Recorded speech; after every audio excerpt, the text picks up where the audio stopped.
Class 9 তোমাদের দুটো কবিতা আমি দিয়েছি, বলেছিলাম পরীক্ষার আগে নব নব সৃষ্টিটা দেব, সময়ের অভাবে হয়নি। আচ্ছা ঠিক আছে, দেখো নব নব সৃষ্টি গল্পটা বের করো। সৈয়দ মুজতবা আলীর লেখা নব নব সৃষ্টি। এবার সৈয়দ মুজতবা আলী যেহেতু লেখক, তার সম্বন্ধে আমরা আগে একটু জেনে নেব। সৈয়দ মুজতবা আলী এমন একজন মানুষ ছিলেন যিনি স্বাধীনতা আন্দোলনের সঙ্গেও কিন্তু জড়িয়েছিলেন। তার লেখালেখি, এমন অনেক কবি সাহিত্যিক আছেন যারা তাদের লেখালেখির মধ্যে দিয়ে স্বাধীনতা আন্দোলনের পথকে আরও প্রশস্ত করেছিল, আবার কেউ কেউ সরাসরিভাবে জড়িয়েও ছিলেন। সৈয়দ মুজতবা আলী এই সরাসরি স্বাধীনতা আন্দোলনের সঙ্গে জড়িয়েছিলেন। মহাত্মা গান্ধী যখন অসহযোগ আন্দোলন ডাক দিয়েছিলেন, সেই ডাকে সাড়া দিয়ে তিনি তার লেখাপড়া ছাড়েন। কিন্তু যেই মানুষের প্রতিভা থাকবে, তার লেখাপড়া কিন্তু তার প্রতিভাকে আটকে রাখতে পারে না, তাই তিনি পরবর্তীকালে কিন্তু এত বড় একজন লেখক হতে পেরেছেন। তার আরেকটা বিশেষ গুণ ছিল, তিনি 15টা ভাষা জানতেন। একসঙ্গে 15টা ভাষা আয়ত্ত করা খুব একটা সহজ কাজ নয়, তিনি 15টা ভাষা কিন্তু জানতেন।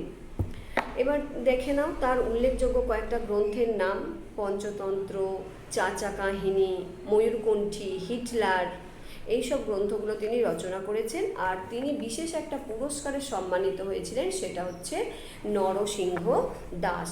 তাহলে এইটুকু অংশ আমরা একটু জেনে নেব। এবার দেখো, আমি তোমাদের গল্পে আসি। এখানে একটুখানি ভাষা নিয়ে কথা আছে, তাই তোমাদের একটু কঠিন লাগে, কারণ সাধু ভাষা ব্যবহার করা হয়েছে, তাই একটু মন দিয়ে শুনবে, বুঝতে পারবে। দেখো, সংস্কৃত ভাষা আত্মনির্ভরশীল। কোনো নতুন চিন্তা, অনুভূতি কিংবা বস্তুর জন্য নবীন শব্দের প্রয়োজন হলে সংস্কৃত ধার করার কথা না ভেবে আপন ভাণ্ডারে অনুসন্ধান করে এমন কোনো ধাতু বা শব্দ সেখানে আছে কি না, যার সামান্য অদল বদল করে কিংবা পুরানো ধাতু দিয়ে নবীন শব্দটি নির্মাণ করা যায় কি না, তার অর্থ অবশ্য এ নয় যে সংস্কৃত কোশমিনকালেও বিদেশি কোনো শব্দ গ্রহণ নিয়েছে, কিন্তু তার পরিমাণ এতই মুষ্টিমেয় যে সংস্কৃতকে স্বয়ংসম্পূর্ণ ভাষা বলাতে কারোর কোনো আপত্তি থাকার কথা নয়। আচ্ছা, আমরা পড়লাম, এবার শোনো। সংস্কৃত ভাষা আত্মনির্ভরশীল। আমরা কাকে আত্মনির্ভরশীল বলি? যে নিজের কাজটা নিজে করে ফেলতে পারে, তাদেরকেই আমরা বলি আত্মনির্ভরশীল। তা সংস্কৃত ভাষা হচ্ছে সেরকমই একটা ভাষা, যে ভাষাটা কি করে বলো তো, যে ভাষায় কোনো নতুন শব্দের যদি প্রয়োজন পড়ে, সে কিন্তু অন্য কোনো ভাষা থেকে ধার করে না, সে তার নিজেরই ধাতুরূপ, শব্দরূপ, এইগুলোকে এদিক ওদিক রদবদল ঘটিয়ে নতুন শব্দের চয়ন করে নিতে পারে। তাই জন্য সংস্কৃতকে আমরা আত্মনির্ভরশীল বলি। এইখানটা একটা দাগও দিয়ে রাখবে তোমাদের, এটা একটা কোশ্চেন, একদম ভিভিআই একটা কোশ্চেন। কোন ভাষাকে আত্মনির্ভরশীল ভাষা বলা হয়, কেন বলা হয়?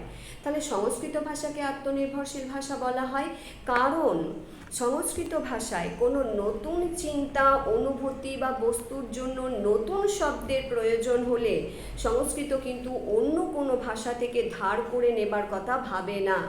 সে কি করে? সে নিজেরই ধাতুরূপ বা শব্দরূপের পরিবর্তন করে নতুন শব্দের চয়ন করে এবং সেই শব্দ ব্যবহার করে। তাই সংস্কৃতকে আমরা আত্মনির্ভরশীল ভাষা বলি। এবার দেখো, বলছে সংস্কৃত ভাষা একেবারেই যে নেয় না অন্য কোনো ভাষা থেকে তা নয়, তবে মুষ্টিমেয়। মুষ্টিমেয় মানে এতটাই কম যে সেটা তেমন করে গুরুত্ব পায় না। প্রাচীন যুগের সব ভাষাই তাই। হিব্রু, গ্রিক, আবেস্তা এবং ঈষৎ পরবর্তী যুগের আরবিও আত্মনির্ভরশীল এবং অধিকাংশ ক্ষেত্রেই স্বয়ংসম্পূর্ণ। তাহলে আমরা সংস্কৃত ছাড়া আর কোন কোন ভাষাকে আত্মনির্ভরশীল বা স্বয়ংসম্পূর্ণ বলতে পারি?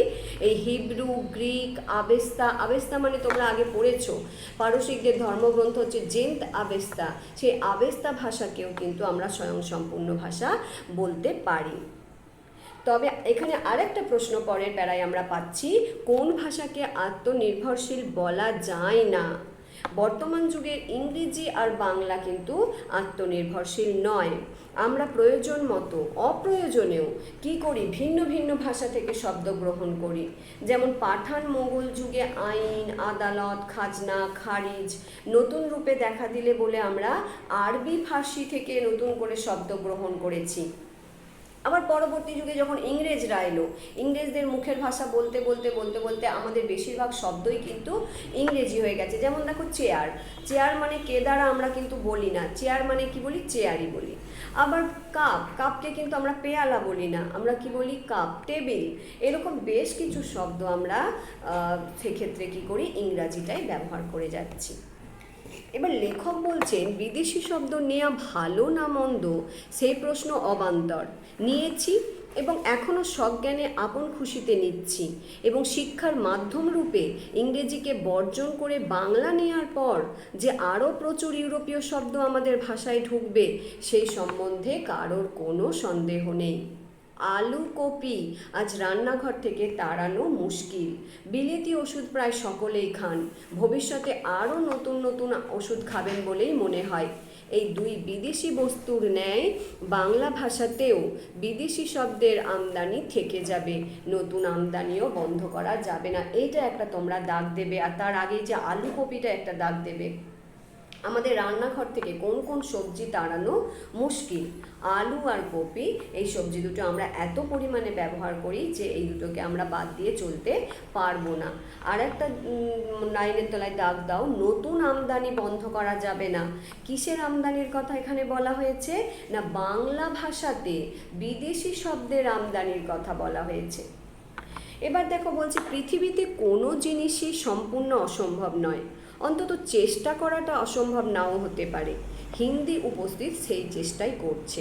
এই যে আমরা বলছি যে এটা বাদ দেওয়া সম্ভব নয়, এটা বাদ দেওয়া সম্ভব নয়, তাই লেখক বলছেন কোনো জিনিসটাই অসম্ভব নয়। যেমন হিন্দি সাহিত্যিকরা কী চেষ্টা করছেন, বহু সাহিত্যিক উঠে পড়ে লেগেছেন হিন্দি থেকে আরবি, ফার্সি এবং ইংরেজি শব্দকে তাড়িয়ে দেবার জন্য।